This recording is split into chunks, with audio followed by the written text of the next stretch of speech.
Good evening बच्चों। तो आज हम अपनी इस वीडियो में फिर से लेकर आए हैं क्लास 12 अकाउंटेंसी का एक थियोरेटिकल क्वेश्चन जिसको हम बोलते हैं कि हेडिंग्स एंड सब हेडिंग्स। तो इस टाइप का एक क्वेश्चन आपको 3 मार्क्स में बोर्ड में इस बार देखने को मिल सकता है। मेरे अकॉर्डिंग तो ये क्वेश्चन इस बार पक्का बोर्ड में आएगा ही, और 3 मार्क्स में आपको कम से कम आपको 6 पॉइंट्स पूछेगा, जिसमें आपको आंसर देना होगा कि उसकी हेडिंग्स क्या होगी और इसकी सब हेडिंग्स क्या होगी। तो जिनकी न्यूमेरिकल का पोर्शन थोड़ा सा वीक होता है अकाउंटेंसी में, तो वो इस टाइप के क्वेश्चन से अपने मार्क्स को अचीव कर सकते हैं, अपने मार्क्स को बढ़ा सकते हैं। तो चलिए तो स्टार्ट करते हैं हम आज अपने इस वीडियो में हेडिंग्स एंड सब headings of the items. Headings और सब हेडिंग की एक वीडियो मैं पहले भी बना चुका हूं, जिसमें हमने 7-8 पॉइंट डिस्कस किए थे, और आगे के जो पॉइंट्स है वो हम इस वीडियो में डिस्कस करने वाले हैं। तो इन पॉइंट्स को आप अपने पास नोट जरूर करें, क्योंकि आपको इस टाइप के पॉइंट्स बोर्ड में इस बार देखने को मिलेंगे जो आपको 3 नंबर दिलवा सकते हैं। चलिए तो स्टार्ट करते हैं हम अपने इस वीडियो को। सबसे पहले आपको ये मालूम होना चाहिए कि आपको ये जो क्वेश्चन है उसमें आइटम्स दे रखे होंगे। जो ये आइटम्स गिवन है, ये टोटल मिला के जो आइटम्स है ये आपको मिलेंगे पेपर में पहले से ही, और इसमें ओवरऑल मिला के आपको दिख रहा होगा कि 10 आइटम्स है, लेकिन 10 की जगह वो आपसे पूछेंगे 6 आइटम। यह है कि एक आइटम जो है वो हाफ मार्क्स का होगा, तो टोटल मिला के आपको जो है वो 6 पॉइंट्स गिवन होंगे, जिसमें से आपको 3 मार्क्स मिल जाएंगे। चलिए, तो ये आइटम्स आपको गिवन होंगे, जिसमें आपसे पूछेगा कि आपको हेडिंग बताना है और सब हेडिंग बताना है। अगर आपको बैलेंस शीट प्रॉपर वे में बनाना आती है तो इसका मतलब फिर आपको हेडिंग सब हेडिंग में बिल्कुल भी दिक्कत नहीं होने वाली है। लेकिन अगर आपको बैलेंस शीट बनाना नहीं आती है तो बच्चों फिर हेडिंग और सब हेडिंग को कुछ याद करके चले जाना ज्यादा अच्छा। हमारा फर्स्ट पॉइंट है डिवेंचर। डिवेंचर की हेडिंग क्या होती है? तो डिवेंचर की हेडिंग होती है नॉन करंट लायबिलिटीज, और उसकी सब हेडिंग क्या होती है? Long term borrowing. चलिए तो मैं आपको डीप में थोड़ा सा बता देता हूं इसके बारे में। देखिए, डिवेंचर्स को हम कंसिडर करते हैं और साथ में पब्लिक डिपॉजिट्स को भी हम कंसिडर कर लेते हैं, ठीक है। लेकिन फंड कलेक्ट करने के लिए डिवेंचर्स इशू करती है, और पब्लिक डिपॉजिट्स के भी थ्रू कंपनी अपना फंड कलेक्ट कर सकती है। तो हम सीधे सीधे ये बोल सकते हैं कि पब्लिक से फंड कलेक्ट करने के लिए कंपनी के पास 3 मेथड हो सकते हैं। एक तो होता है शेयर, सेकंड होता है डिवेंचर्स, और थर्ड होगा पब्लिक डिपॉजिट्स। डिवेंचर्स और पब्लिक डिपॉजिट्स का मतलब होता है कि कंपनी इन लोगों से उधार में पैसा लेती है, कंपनी इन लोगों से मनी बोरो करती है, इसलिए इसको हम बोलते हैं बोरोइंग्स फंड्स, ठीक है। लेकिन आपको मालूम होना चाहिए कि डिवेंचर्स और पब्लिक डिपॉजिट्स का जो पेमेंट होता है वो लॉन्ग टाइम में होता है, इसलिए ये कंपनी के लिए लॉन्ग टाइम की लायबिलिटीज बन जाती है। तो जो कंपनी के लिए लॉन्ग टाइम की लायबिलिटीज होती है उसको बोला जाता है नॉन करंट लायबिलिटीज, ठीक है। और सब हेडिंग्स बिल्कुल सिंपल है। डिवेंचर जो है वो बोरोइंग्स का पार्ट है, और बोरोइंग्स 2 टाइप्स की होती है, लॉन्ग टर्म और शॉर्ट टर्म। तो डिवेंचर्स और पब्लिक डिपॉजिट्स, इन दोनों का आंसर सेम रहेगा, long term borrowings and long term borrowings, ठीक है। तो इन दोनों पॉइंट्स को आप याद करके जाए, ज्यादा अच्छा रहेगा। नेक्स्ट पॉइंट लिखा हुआ है सिक्योरिटी प्रीमियम रिजर्व, ठीक है। तो आपको मालूम होना चाहिए सिक्योरिटी प्रीमियम के बारे में आपने वर्ड कई बार सुना होगा, शेयर्स में भी सुना होगा, डिवेंचर्स में भी सुना होगा। तो कंपनी अपने शेयर्स को सिक्योरिटी प्रीमियम पर इशू करती है, ऐसे आपने वर्ड कई बार सुना होगा। तो इसी वर्ड से आप एक शॉर्टकट बना ले कि कभी भी आपसे सिक्योरिटी प्रीमियम के बारे में पूछे तो आपका आंसर होगा, शेयर से याद करना, शेयर होल्डर फंड्स, ठीक है। और उसके आगे वर्ड लिखा हुआ है रिजर्व, तो इसका सब हेडिंग हो जाएगा रिजर्व्स एंड सरप्लस, ठीक है। तो इसका आंसर आपको मिल गया होगा कि सिक्योरिटी प्रीमियम रिजर्व का आंसर हो गया share holder fund and reserve and surplus, इसकी हो जाएगी सब हेडिंग।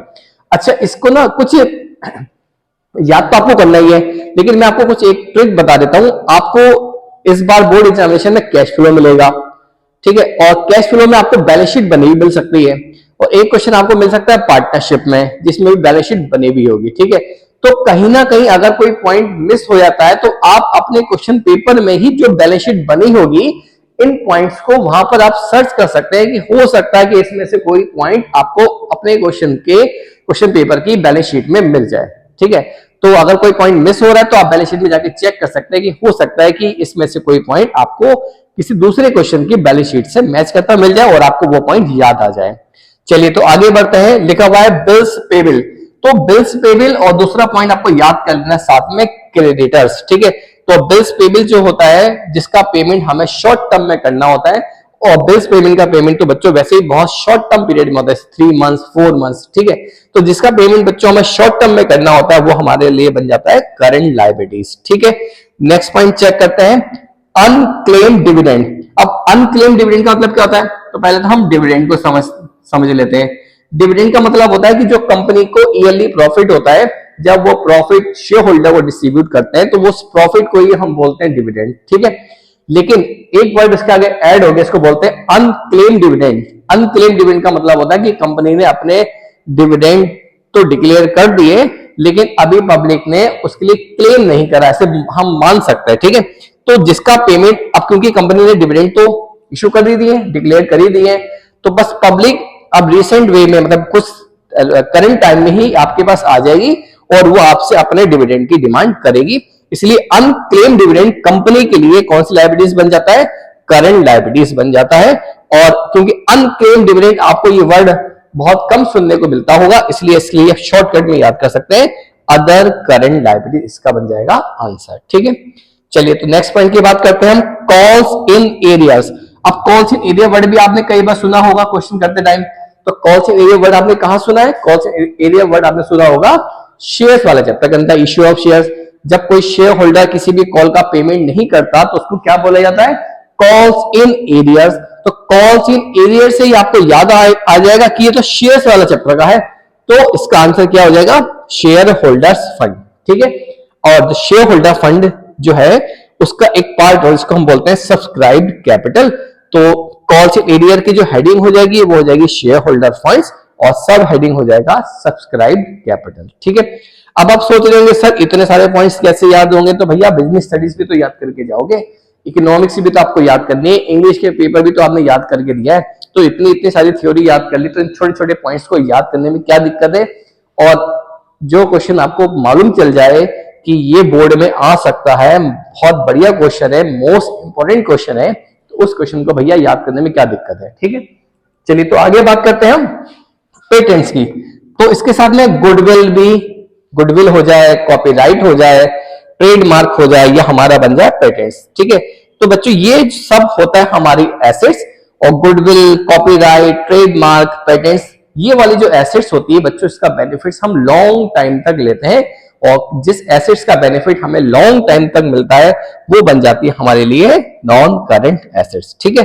और साथ में अब आपको पता ही होगा कि गुडविल है, कॉपीराइट है, ट्रेडमार्क है, पेटेंट्स है, ये सब बच्चों हमारी कौन सी एसेट्स होती है? ये सब हमारी होती है इनटेंजिबल एसेट्स, ठीक है। अच्छा, एसेट्स को लेकर तो बिल्कुल भी कंफ्यूज नहीं होनी चाहिए, क्योंकि एसेट्स केवल 2 टाइप्स की होती है, टेंजिबल और इनटेंजिबल। जिस एसेट्स को हम देख सके, छू सके, फील कर सके, जैसे कि इस टाइम हमको बोर्ड दिखाई दे रहा है, तो मैं इसको देख भी सकता हूँ, छू भी सकता हूँ, फील भी कर सकता हूँ, तो जिसको हम देख सके, छू सके, फील कर सके, वो बन जाती है टेंजिबल एसेट्स। जिसको हम केवल फील करते हैं, देख नहीं सकते, छू नहीं सकते, वो बन जाती है हमारी इनटेंजिबल एसेट्स, ठीक है। अच्छा, पेटेंट के साथ में एक जो इंपॉर्टेंट पॉइंट है वो आप याद कर लें, जिसको मैंने प्रीवियस वीडियो में भी डिस्कस किया था, कंप्यूटर सॉफ्टवेयर के बारे में, ठीक है। ये कई बार बोर्ड में आ चुका है कंप्यूटर सॉफ्टवेयर। तो कंप्यूटर सॉफ्टवेयर भी हमारे लिए कौन सी एसेट्स होती है? नॉन करंट एसेट्स होती है। और सॉफ्टवेयर को भी हम केवल फील कर सकते हैं, जैसे कि आप लोग फेसबुक यूज करते हैं, आप लोग इंस्टाग्राम देखते, इससे आप मेरी वीडियो देख रहे होंगे यूट्यूब पर, ठीक है। तो ये सब हमारी एप्लीकेशन है, मतलब ये सब हमारे सॉफ्टवेयर है जिसको हम केवल देख सकते हैं, ऐसा नहीं कि हम उसको टच कर रहे हैं, हम टच करते हैं मोबाइल की स्क्रीन को, ठीक है, मोबाइल की स्क्रीन को, ना कि हम सॉफ्टवेयर को टच कर रहे हैं। तो इसलिए इसका आंसर क्या होगा? Intangible assets. चलिए तो आगे बात करते हैं हम stores and spheres. Stores and spheres जो होता है बच्चों, को किसका पार्ट होता है? करंट एसेट्स का पार्ट होता है, और साथ में यह हमारे लिए बन जाएगा इन्वेंटरीज का पार्ट, ठीक है। तो कुछ पॉइंट्स ऐसे होते हैं जो आपको याद ही करने पड़ेंगे।